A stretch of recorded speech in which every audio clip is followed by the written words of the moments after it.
Hello and welcome to a brand new edition of Inside Out on the Road, a show where we focus on individual stocks with in-depth analysis. We deep dive into financial, but we also tell you about the key risks and triggers going forward. Well, let's not waste any time. Let's get straight to the first stock today. My colleague Sonal, she traveled to Hyderabad and gets us this very special deep dive on CCL products. The consumption of coffee is rising, and in that, the instant coffee market is also picking up. We are in Hyderabad to understand the business of CCL Products, instant coffee maker that has more than 900 coffee blends, 400 clients in 90+ countries. It is on an expansion spree and is planning to increase the capacity from 35,000 tons in FY21 to 77,000 tons in FY25 with an investment of 1,050 crore rupees. Company has products like spray-dried coffee, spray-dried agglomerated coffee, freeze-dried coffee, concentrated liquid coffee, roast and ground coffee, roasted beans and premix, and coffee is sent to clients abroad like Jacobs, there's LMZ, Soluble Coffee, Extract Cafe, and in India to clients like Big Bazaar, Sleepy Owl, Reliance, Spencer's, Blue Tokai, to name a few. Now about the revenues. There are some segments here. FY23 revenues were at 2,071 crore rupees, out of which Continental Coffee is 10% of revenues, which has branded and private label. Standalone business is 44% of revenues, which is domestic bulk and export sales.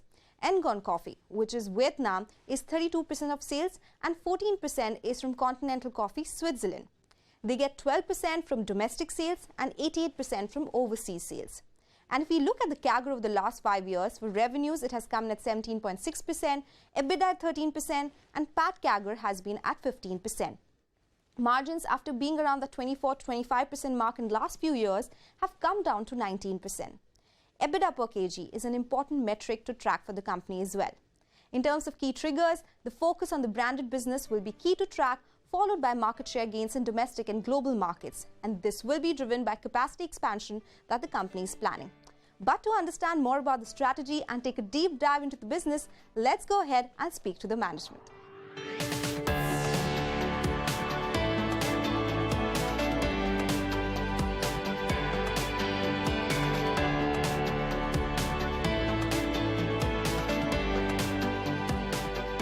Okay, it's time to understand everything about CCL Products business. As promised, we have the Managing Director of the company, Challa, Srishant, and he's here to tell us everything about the business and also how does instant coffee reach your home.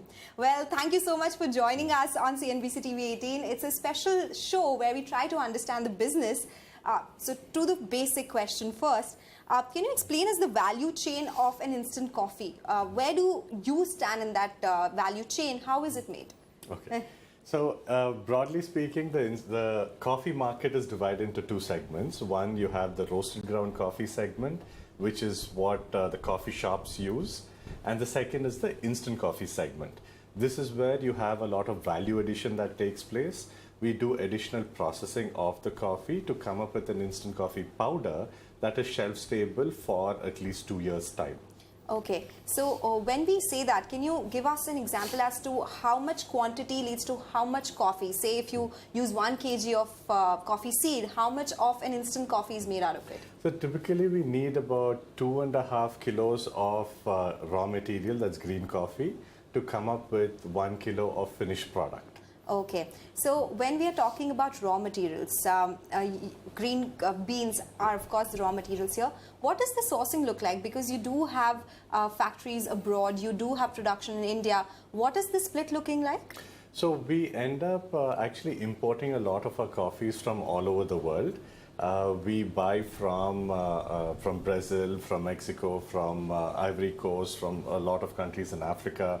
We buy from Indonesia, Vietnam as well, and we also source within India. So we buy from all these locations, we do the value addition at our end, and then we export the coffee. Okay, so how much of your dependence would be on imports? Trying to also understand, say once coffee prices shoot up, does that cyclicality impact you? So right now about 10% of our coffee is being procured within India because Indian coffee commands a very high premium. And if you want to import coffee for the domestic market, there's a 100% duty. So it's not viable to use imported coffee. So for the Indian market, we use Indian coffee. And if there is any specific customer who's looking for a premium grade or a premium quality, then we use Indian coffee for exports as well. And as far as the cyclicality is concerned, we work on a cost plus model. So whatever is the raw material price at a particular point in time, we use that as a base and make an offer to our customer. So even if it's a 1-year contract, we do a back-to-back contract with our suppliers so that we are covered. So the only way that we grow normally is by increasing our volumes year on year. That's how we've come. We started with a 3,000-ton factory. By next year, we're coming to about 77,000 tons. Okay, and that is one trigger everyone's watching out for as well. So you spoke about 77,000 tons per annum would be your capacity. How much is it as a part of the entire instant coffee market? See, the overall instant coffee market is guesstimated to be around 900,000 tons. So with the 77,000 tons, we will be the second largest manufacturer in the world next year. Okay, second largest manufacturer. Okay, that's amazing. So, you spoke about how volume growth is something that will lead to growth as well going forward, and pricing is a function of cost plus method. But is pricing competitive? Because we do have a lot of competitors in the instant coffee market as well. How do you, is pricing an advantage for you? How do you look at that dynamic of the business? So for us, our primary advantage is economies of scale, and we have the ability to import raw materials from any origin. So today, Brazil is the largest manufacturer in the world, but they have to use only local raw materials. They can't use raw materials from different origins the way we can. We have invested in technology and innovation over the last 15-20 years, so we can actually match products using different grades, different qualities from different parts of the world. So that gives us a competitive edge over everyone else. Okay, interesting. So now we have to understand more about the cost part, because you have low cost of production, right? Can you split it up for us? What does it look like in the packaging side? What is it like in transport cost? How do you ensure that there's low cost of production? You spoke about how sourcing is something that makes you competitive. Is there anything else that you focus on as well? So when you actually break it down costing wise, about 70% of your product costing is raw material itself. Out of the balance 30%, you have your conversion cost based on your location. You'll have a marginal difference between our conversion cost and other countries' conversion costs. The raw material is the main area where we end up focusing on. We ensure that we get the right raw material to get the right finished product. We've been able to match qualities using alternative raw materials to give options to customers. So that is the flexibility that we have. So our plant also has been designed in a manner, it's been customized in a manner to basically use any type of raw material to get the finished product that we desire. Okay, so when you do have to increase prices on the cost plus method, there is no impact on demand as such, that stays as is. Because if there is a demand for the coffee which is not going to reduce irrespective of the coffee prices, and by virtue of our technology and our ability to service customers, match products, we know that we can service any customer anywhere in the world. So naturally, we have the ability to increase our volumes disproportionate to what rate that the market is growing. Okay, so in that 77,000 tons per annum, the capacity that you're increasing, there's spray-dried and freeze-dried. First, I would like to understand the difference here. And I was looking at the margins. Spray-dried, that's going to see a higher capacity addition versus freeze-dried. But freeze-dried margins are higher. So can you explain, will that continue to be the mix for you? So typically what we do is we first expand spray, then we go for freeze-dried expansion, then we go back to spray, and then freeze again. So in the recent past, we've completed our spray-dried expansion. Now we're going to do our freeze-dried expansion in Vietnam, which is going to come online next year around this time. Okay, and what's the difference between the two? So the two qualities are, so spray-dried is where you heat up the product to about 200 degrees temperature, 200 to 260 degrees temperature, and you spray the product from a 40-meter high tower. So there's a heat application. Now the aroma and everything which is there in coffee are all volatiles. So when you apply so much heat, automatically the volatiles get evaporated. So there's a deterioration in quality that takes place. Okay. But freeze drying is a process where you take the product to minus 60 degrees temperature and then process and make the product. So you lock in the aroma, you lock in the flavor profile, you create a significantly more premium product by doing that. So physical characteristics also will change. I can actually show you some products also. For example, this is a freeze-dried coffee. You can see that the structure of granules is very different from a spray-dried coffee. This is a spray-dried coffee where you can see it's just plain powder. Oh, okay. So there's a physical difference in the products. Okay, so it's a masterclass not only for investors but every coffee lover who loves to brew their own coffee or buy it from CCL products. But thank you for explaining that to us. You know, you spoke about your growth will come in from volumes as well.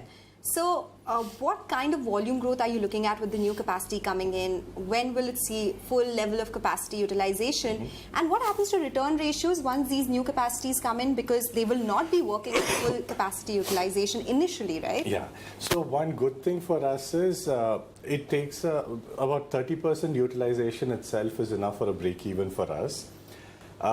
When we have to go in for expansion, we don't directly go in for expansion first. We first start building a market, and only when we are confident that we can sell more, we go in for our expansion. So what we did in the last couple of years was we started outsourcing our production to other manufacturers as well. Now that we've built up a customer base, we have that confidence that we can go in for further expansion. And first year itself, we are operating at about 50% utilization. And we're looking at increasing our overall volumes at a 20% year on year. So we are confident that our ratios will definitely, initially, obviously the ratios will deteriorate, but in the next couple of years, automatically that will improve significantly. Okay. So, you know, I have a lot more questions for you, but since you've showed me the coffees, I think we should have one cup and then continue with this conversation. Sure.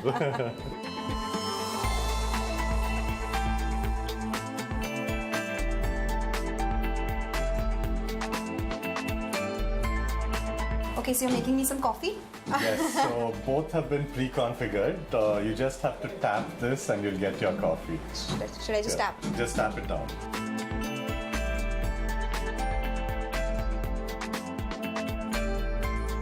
Alright, so while we are at it and we pick this nice looking coffee, you know, B2B versus B2C.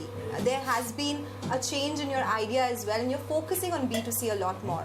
What will the mix look like going forward? How are you focusing on marketing on this one? So the B2C segment is something that we were quite interested in because that's where the valuation of a company unlock actually takes place, and building a brand is not an easy task. So we started this as an experiment about 6-7 years ago. Then we reached a certain minimum scale that we felt that we should professionalize and take it forward.